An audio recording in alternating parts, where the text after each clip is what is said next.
Mirësia e akides së pastër është e jashtëzakonshme, sepse Allahu Azza wa Jall ju ka udhëzuar, na ka udhëzuar të gjithëve me të tauhid dhe akidet e pastër, ndërkohë që shumë të tjerë nuk i ka udhëzuar.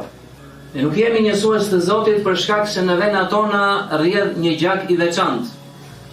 Ne nuk jemi njësues të Zotit sepse ne rrjedhim nga një popull i veçantë, popull i përzgjedhur. Jo, nuk ka popull të përzgjedhur. Allahu Azza wa Jall përzgjedh dhe udhëzon atë që do me besimin e pastër. Ndaj gjithmonë duhet ta sjellim këtë dhunti dhe mirësi që Allahu i lartësuar ne ka dhënë neve pra udhëzimin në mendjet tona dhe në zemrat tona, duke thënë se falënderimet e bën Allahu të lartësuar me mirësinë e të cilit përmbushen dhe plotësohen punët e mira. Ky tauhid, vëllezër dhe motra, nuk është një çështje sekondare, një çështje dytësore, nuk është çështje e degëve të Islamit, por është çështje e boshtit të kësaj feje.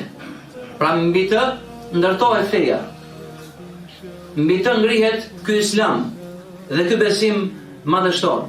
Pra është çështje thelbësore, çështje kryesore, është çështja bazë e fesë, ndaj duhet jetë i rrënjosur tek secili prej nesh, tek çdo besimtar dhe besimtare, tek çdo besimtar i mirë dhe besimtare e mirë.